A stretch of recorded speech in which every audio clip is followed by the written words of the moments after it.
Anteriores hemos analizado dos aspectos muy importantes de la vida de Cristo, que son el Cristo histórico, el hombre detrás del gran proyecto de Redentor, y el Cristo mítico, o sea, el mito solar aplicado a Jesucristo, igual que a todos los redentores, ya que la historia de los redentores es la historia del curso del sol.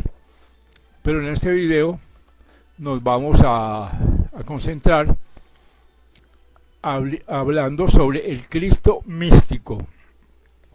Para el efecto vamos a seguir ateniéndonos a un libro de la filósofa inglesa Anna Besant llamado Cristianismo Esotérico.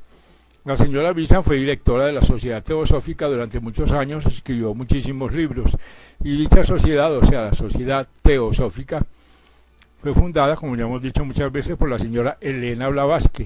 Ella es experta en religiones orientales, experta en religiones comparadas, experta en símbolos, escribió muchísimos libros, el principal de los cuales es la Doctrina Secreta, donde ella da las claves para decodificar los libros sagrados y no sagrados que están encriptados, que son simbólicos. Esas claves son muchísimas, principalmente ella trajo a Occidente la clave cosmológica, la clave antropológica, la clave numerológica, la clave fisiológica, la clave astrológica, etcétera, etcétera. Pero volviendo a nuestro objetivo, veamos lo que dice la ya citada autora Anna Besant en su capítulo 5 del libro Cristianismo Esotérico, que se llama El Cristo Místico. Dice así: ya nos acercamos a ese aspecto más profundo de la historia de Cristo que le da su más positiva influencia sobre los humanos corazones.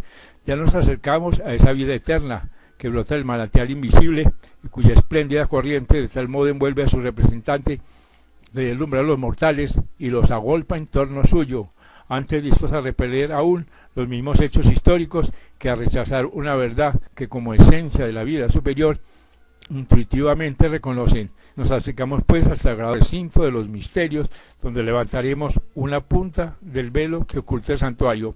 Hemos visto que retrocediendo a la antigüedad, cuán lejos es posible, sin que encontramos reconocida en todas partes la existencia de una enseñanza oculta, de una doctrina secreta transmitida por los maestros de sabiduría en condiciones rigurosas y ceñidas a candidatos aprobados.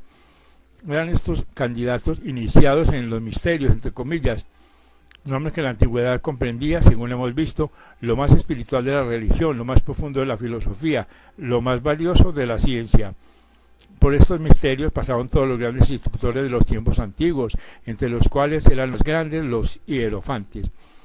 Los que se dieron a la luz del mundo para hablar del universo invisible, atravesaron antes el portal de la iniciación y aprendieron allí el secreto de los santos seres de sus propios labios. Todos ellos vinieron acompañados de la misma historia, de la cual son versiones los mitos solares, idénticos en sus rasgos esenciales, pero distintos solo en el color local. Así que esta historia es en su origen la del descenso del logos a la materia, y el dios sol es su símbolo propio, puesto que el sol es su cuerpo, por lo que con frecuencia se le señala como, en comillas, aquel que mora en el sol. Bajo cierto aspecto, el Cristo de los misterios es el logos que desciende a la materia, siendo el gran mito del sol la enseñanza popular de esta verdad sublime. Como en los casos anteriores, el divino maestro que trajo la antigua sabiduría y la publicó de nuevo en el mundo fue considerado como una manifestación especial del logo, un avatar, y así fueron sucesivamente aplicadas al Jesús de las iglesias las narraciones pertenecientes a este gran ser. De este modo vino a quedar identificado en el lenguaje cristiano con la segunda persona de la Santísima Trinidad, Padre, Hijo y Espíritu Santo.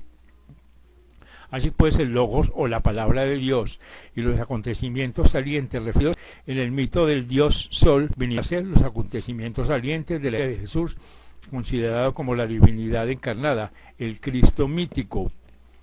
Y así como en el macrocosmos, o sea, en el cosmos, el Cristo de los misterios representa el Logos, o segunda persona de la Trinidad, Así también en el microcosmos, o sea, en el individuo humano, representa el segundo aspecto del Espíritu Divino en el hombre, por donde en este se le llame, entre paréntesis, el Cristo.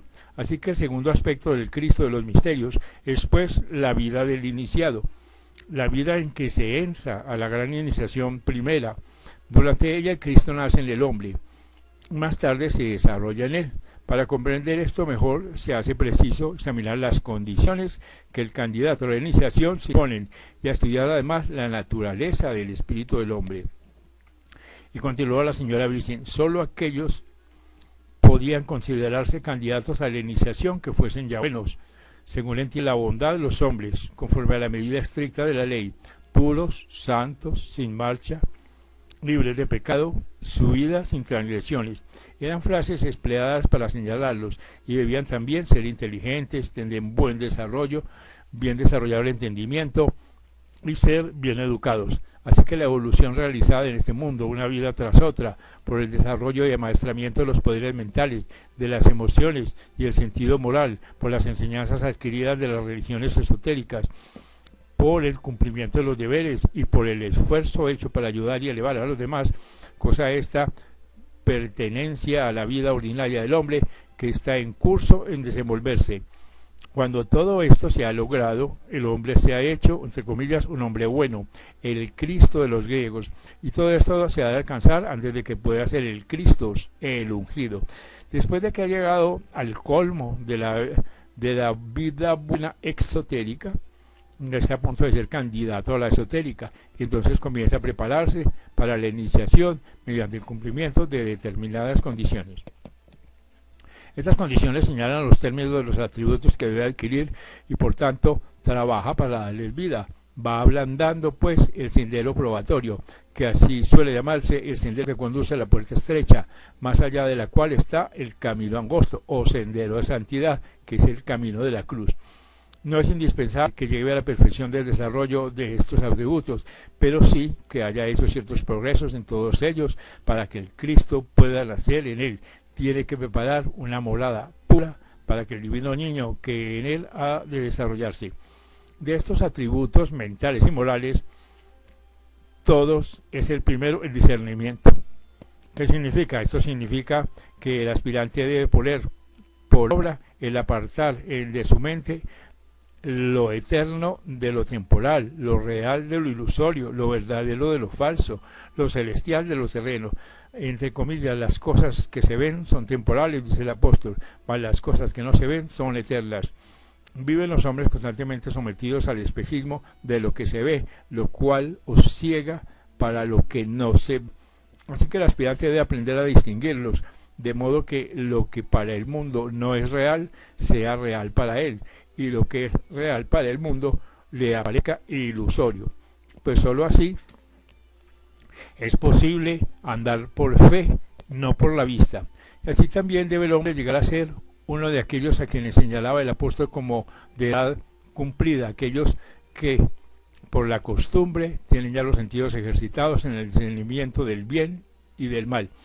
Seguidamente de este sentido de la falta de realidad ha de producir en él disgusto por lo ilusorio y pasajero, meras cortezas de la vida, impropias para satisfacer el hombre, a no ser que el hambre de los cerdos, esta etapa del se haya enérgicamente presentada por Jesús con su lenguaje enfático, encaminado a impresionar vivamente el ánimo del auditorio con estas palabras, comillas: si alguno viene a mí y no aborrece a su padre y madre, mujer e hijos, y hermanos y hermanas, y aún también su vida, no puede ser mi discípulo. Así que dura es en verdad esta sentencia. Sin embargo, de semejante aborrecimiento, traído al discurso como antítesis de los afectos egoístas y exclusivos, tales como se entiende el mundo, ignorante de la unidad suprema que todo lo funde en un fe único y sumo, habrá de surgir un día un amor más profundo y verdadero, etapa en esta ineludible en el camino hacia la puerta estrecha.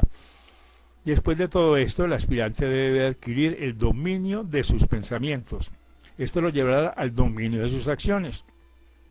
Pues para el ojo interno es el pensamiento lo mismo que la acción. Cualquiera que mire a una mujer para codiciarla, ya adulteró con ella su corazón. también ha de lograr el sufrimiento, pues los que aspiran a andar el camino de la cruz tienen que afrontar penalidades, a veces amargas y duraderas, y deben apercibirse para sostenerse en ellas, como viendo lo invisible. A esto añadirá la tolerancia, si quiere ser hijo del Padre, que hace que su sol salga sobre malos y buenos, y llueva sobre justos y pecadores. Y luego se agrega también la humildad, cuando se recomienda a sus apóstoles que no prohibiesen hacer uso de su nombre a uno que no les seguía junto con ellos. Además debe adquirir la fe, para lo cual no hay nada imposible, y el equilibrio descrito por el apóstol. Finalmente, debe solo buscar, comillas, las cosas de arriba y aspirar con ansia la bienaventuranza de la visión de Dios y de su unión con Él. Así que el hombre que ha logrado estas cualidades en su carácter ya es tenido por apto para la iniciación. Y entonces los guardianes de los misterios le abren la puerta estrecha. Así y solo así logrará ser el candidato dispuesto.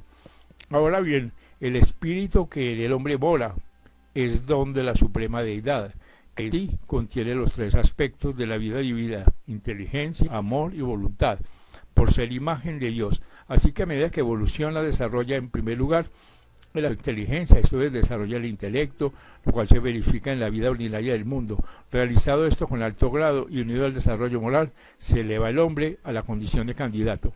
El segundo aspecto del espíritu es amor, y su evolución es la evolución del Cristo. Este desarrollo se obtiene en los misterios verdaderos. La vida del discípulo constituye el drama de los misterios, y las grandes iniciaciones señalan sus diversos actos. Así que para demostrar los misterios en el plano físico, se acostumbraba a representarlos de un modo dramático, ajustándose las ceremonias bajo muchos respectos al modelo siempre seguido en la montaña, entre comillas, como sombras de las grandiosas realidades del mundo espiritual, única cosa perceptible en tiempos ya muy degenerados. Es pues doble el concepto del Cristo místico. El Logos, la segunda persona de la Trinidad en su descenso a la materia, y el amor, o el segundo aspecto del Espíritu Divino, desarrollándose en el hombre. Uno representa procesos que han tenido lugar en el pasado. Es la raíz del mito solar. El otro representa un proceso que se realiza en el individuo, la etapa final de su evolución humana. Es el origen de muchos de los pormenores del mito. Ambos contribuyeron a las narraciones evangélicas y juntos constituyen la imagen del, entre comillas, Cristo místico. Pero consideremos primero al Cristo cósmico, la divinidad envuelta en materia, o sea, la encarnación del Logos, el Dios hecho carne. Cuando la materia que había que formar nuestro sistema solar fue separada del océano infinito de materia que llena el espacio, la tercera persona de la Trinidad, el Espíritu Santo, vertió su vida en ella para animarla y en su consecuencia hacerla apta para ser moldeada. Esta función, o sea, el agregarle y darle forma, corresponde a la vida del Logos, la segunda persona de la Trinidad, la cual se sacrificó imponiéndose las limitaciones de la materia y constituyéndose en el hombre celeste, en cuyo cuerpo todas las formas existen como partes integrantes suyas. Esta era la historia cósmica mostrada en los misterios a modo de drama. Se extienden los verdaderos misterios, donde se representa conforme ocurrió en el espacio, pues en los misterios del plano físico se representa por medios mágicos o de otra especie y a veces con la intervención de actores. Así que estos procesos escritos están expuestos con gran claridad en la Biblia. Cuando, en comillas, el Espíritu de Dios era llevado sobre las aguas, las tinieblas reinaban sobre la faz del abismo. Comillas, el gran abismo de materia no exhibía forma alguna, estaba vacío, era el principio. La forma le dio el Logos, el verbo del cual está escrito: todas las cosas por él fueron hechas, y sin él nada de lo que se ha hecho fue hecho. Esto es dicho por el autor W. Lee Bethel, que lo ha expresado bien, comillas, el resultado de esta gran emanación. Primera, el movimiento del espíritu es el despertamiento de esa admirable y gloriosa verdad que compenetra toda la materia y electriza sus átomos en los diversos planos, los cuales, por más inertes que aparezcan a nuestra turbia mirada física, desarrollan en su virtud toda suerte de atracciones y repulsiones, antes latentes y entran en combinaciones de todo género. Solo cuando esta obra del Espíritu se hubo terminado, pudo el Logos, el cósmico Cristo místico, revestirse de materia, entrando en el que es a la verdad el vientre de la Virgen, la matriz de la materia, virgen todavía improductiva. Así que esta materia había sido vivificada por el Espíritu Santo, el cual, cobijando a la Virgen, vertió en ella su vida, disponiéndola así para recibir la vida del segundo Logos, que tomó esta materia por vehículo de sus energías. Esta es la encarnación del Cristo, su hacerse carne. Tú no desñaste el vientre de la Virgen, como dice en los misterios.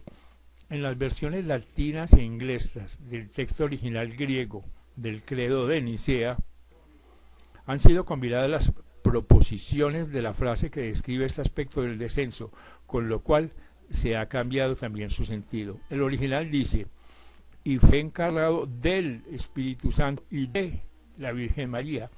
Más la traducción dice: y fue encarnado por el Espíritu Santo de la Virgen María. Así que Cristo tomó forma no de la materia virgen solamente, sino de la materia ya impregnada y palpitante con la vida del tercer Logos, de modo que entre ambas, vida y materia, le envuelven como una vestidura. Este es el descenso del Logos a la materia, descrito como el nacimiento del Cristo de una Virgen.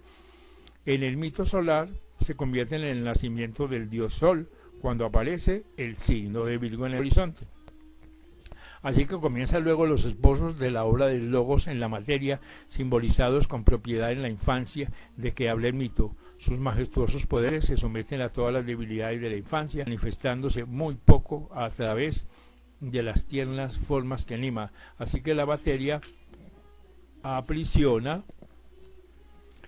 y aún parece amenazar de muerte a su rey niño, cuya gloria está velada por las limitaciones que se impuestan. Mas él la moldea lentamente en prosecución de altos fines y la eleva a la virilidad, y se tiende entonces sobre ella en cruz para verter desde allí todos los poderes de su entregada vida. Este es el Logos de quien dijo Platón que estaba en forma de cruz sobre el universo. Este es el hombre celeste, fijo en el espacio, los brazos extendidos en la actitud de echar bendiciones. Esto es el Cristo crucificado, cuya muerte sobre la cruz de la materia la llena toda con su vida.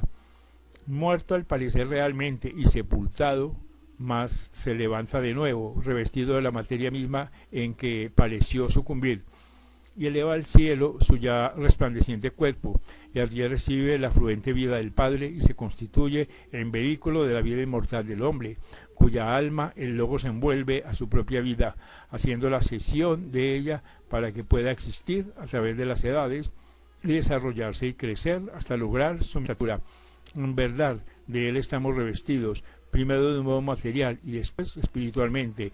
Él se sacrificó para llevar muchos hijos a la gloria, y con nosotros está siempre hasta la consumación de los siglos.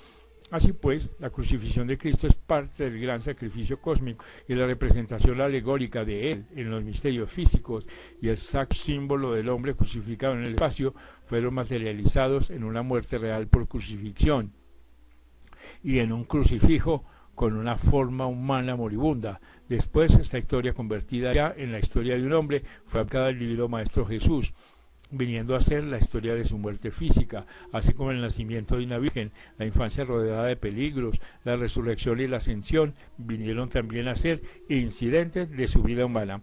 Así pues, los misterios desaparecieron, pero sus grandiosas y gráficas representaciones de la obra cósmica del Logos circundaron y realizaron la más amada figura del Maestro de Judea. Así, el Cristo cósmico de los misterios, con el perfil del Jesús histórico, llegó a constituirse la figura central de la Iglesia cristiana. Pero esto no fue todo.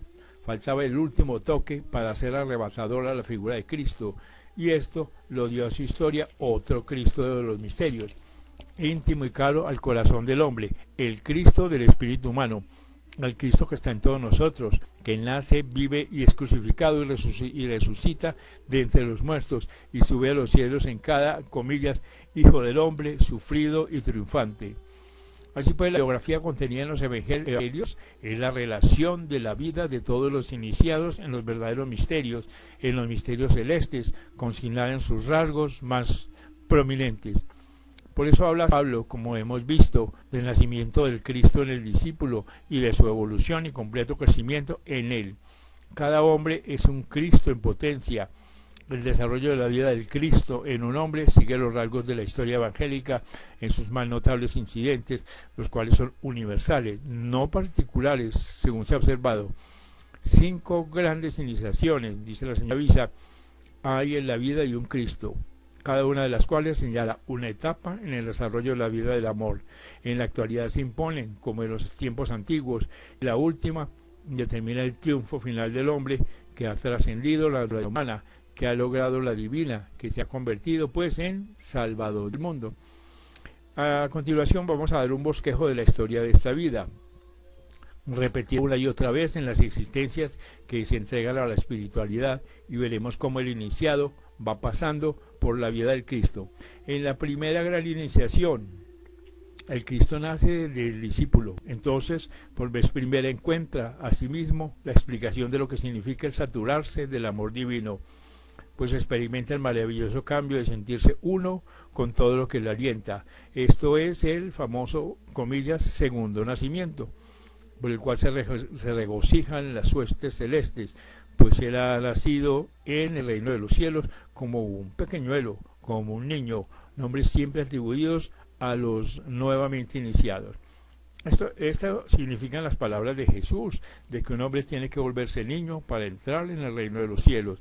Gran sentido tiene lo dicho por algunos de los primitivos escritores cristianos de que Jesús nació en una cueva, entre comillas, establo en la narración evangelia. Así que la cueva de la iniciación, entre comillas, es una frase antigua, muy conocida, y el iniciado nace siempre en ella, sobre esta cueva donde está el tierno niño, comillas, donde brilla, comillas, estrella de la iniciación. Así que la estrella que aparece al oriente siempre que nace un niño Cristo. Cada uno de estos niños está rodeado de peligros y amenazas, extraños riesgos que no corren otros niños, pues aquellos están ungidos del crisma del segundo nacimiento. Los poderes tenebrosos del mundo invisible ponen todo su empeño en destruirlos, mas a despecho de todas sus acechanzas alcanzan la habilidad, porque el Cristo, una vez nacido, no puede perecer una vez comenzado su desarrollo. Tiene que llegar al término de su evolución, y su preciosa vida se ensancha y crece, y su sabiduría y talla espiritual van siempre en aumento hasta que le llega la hora de recibir la segunda iniciación, o sea, el bautismo del Cristo por el agua y el Espíritu, que lo invierte por los poderes necesarios para ser maestro y ofrecerse al mundo y trabajar en él como el Hijo muy amado. Entonces desciende sobre él en amplia medida el Espíritu Divino, y la gloria del Padre Invisible lo envuelve con sus irradiaciones purísimas. Pero a partir de este momento de dicha suprema es llevado por el Espíritu al desierto, puesto que una vez expuesto a prueba de fieras tentaciones, pues como entonces los poderes del Espíritu están desenvolviéndose en él, los seres tenebrosos hacen esfuerzos para deslumbrarlo, apartarle de su camino, procurando asirlo con sus poderes mismos, a fin de que los emplee en provecho propio, en vez de entregarse a su Padre con paciente confianza. En las rápidas y súbditas transiciones que en la prueba su fortaleza y su fe, el tentador encarnado murmura en sus oídos, tan pronto como ha sonado la voz del Padre. Las ardientes arenas del desierto abrazan sus pies, poco después de bañados en las frescas aguas del santo río.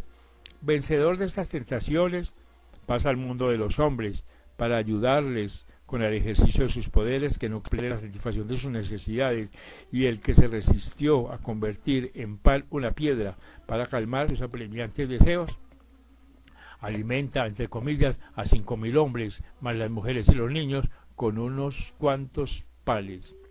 Así que en su vida de sacrificio incesante goza de otro breve periodo de gloria, sube a una alta montaña apartada, entre comillas, la sagrada montaña de la iniciación, y allí se transfigura, se reúne con algunos de los grandes predecesores, los santos poderosos de los antiguos tiempos que anduvieron los caminos que él está andando. De este modo pasa por la tercera gran iniciación. Entonces se le aparece la sola de la pasión cercana, a pesar de la cual, rechazando las palabras tentadoras de uno de sus discípulos, se dirige con firmeza a Jerusalén, donde le aguarda el bautismo del Espíritu Santo y del fuego. Después del nacimiento, la persecución de Herodes; después del bautismo, la tentación en el desierto; después de la transfiguración, la sombra del último trance en el camino de la cruz. Así que las pruebas siguen a los triunfos hasta que se alcanza la meta. Y según está creciendo la vida de amor, más completa y perfecta cada día y cada vez con mayor notoriedad, sigue el Hijo del Hombre apareciendo como el Hijo de Dios, hasta que, acercándose al momento de la lucha final, la cuarta gran iniciación lo lleva en triunfo a Jerusalén, a la vista de Getsemaní y del Calvario. En esta hora es el Cristo dispuesto a ser ofrecido, pronto para el sacrificio de la cruz. Tiene que afrontar entonces la amarga agonía del jardín, cuando hasta sus elegidos duermen, mientras él, en la sombra de su mortal angustia, ruega por un momento que la copa sea apartada de sus labios, pero al fin triunfa su voluntad poderosa y, extendiendo su brazo, coge la copa y la apura, en tanto que un ángel se le aparece en su soledad y le fortifica, como hacen los ángeles siempre que ven un hijo del hombre abrumado bajo el peso de su agonía. Al salir de allí, otras bebidas amargas se le ofrecen: la traición, la negación, el abandono, y solo entre enemigos que le encarnecen entra en la prueba extrema, atormentado por el dolor físico, herido por la espina cruel de la duda, despojado de sus hermosas vestiduras de pureza ojo del lobo, entregado en manos enemigas y abandonado al parecer de Dios y los hombres. Sufre con paciencia cuanto le sucede, esperando con ansia alguna ayuda en el último trance. Así que es pues todavía al sufrimiento, crucificado para morir a la vida de la forma, para desprenderse de toda la vida que al mundo inferior corresponde, rodeado de enemigos triunfantes que se burlan de él, se ve envuelto por el último horror del negro abismo, y allí en la oscuridad se encuentra enfrente de todas las fuerzas del mal. Su visión interna ha cegado, se siente solo, completamente solo, hasta el punto que su corazón valiente, sumido en la desesperación, grita a su Padre, de cuyo amparo se considera privado, y su alma humana, en absoluto aislamiento, experimenta la terrible agonía de la aparente derrota. Sin embargo, reuniendo toda la fuerza del invisible espíritu, se desprende de la vida inferior, cuya muerte acepta voluntariamente, y abandonando el cuerpo de deseo, el iniciado, entre comillas, desciende a los infiernos, para no dejar sin recorrer región alguna del universo donde pueda prestarse, porque no hay nadie tan proscrito que no pueda alcanzar su amor, todo lo abarca. Y luego, surgido de las tinieblas, se ve la luz una vez más, se siente de nuevo el Hijo inseparable de su Padre, se eleva a la vida que no tiene fin, radiante con la conciencia de haber afrontado y vencido a la muerte, poderoso para auxiliar en todo extremo a cualquier hijo del hombre, va a derramar su vida en toda alma tribulada. Así que permanece algún tiempo entre sus discípulos para instruirlos, revelándoles los misterios de los mundos espirituales y preparándoles además para hollar el sendero que él ha seguido, y agotada su vida terrestre, sube al Padre en la quinta gran iniciación y se convierte así en maestro triunfante, el lazo entre Dios y el hombre. Y termina la señora Bistan diciendo: tal es la historia realizada en los verdaderos misterios de los tiempos antiguos y modernos, y representada dramáticamente por medio de los símbolos en los misterios del plano físico, mitad velados, mitad manifestados. Tal es el Cristo de los misterios en su doble aspecto cósmico e individual, logos y hombre. Es pues de maravillar que esta historia, vagamente sentida por el místico, aun cuando la ignore, se haya enredado en el corazón y haya servido de inspiradora a toda vida doble. El Cristo del corazón es, para la mayor parte, Jesús, considerado como el Cristo místico, humano, luchando, sufriendo, muriendo y al fin triunfando. Así es que es el hombre en que la humanidad se ve crucificada y vuelta a la vida, cuyo triunfo es promesa de victoria para todo aquel que, como él, sea leal en la muerte y aún más allá. Así que Cristo que jamás será olvidado mientras nazca una y otra vez los hombres y el mundo necesiten salvadores y los salvadores se entreguen por el mundo. Esta es pues un breve resumen del significado de la vida mística de Jesucristo.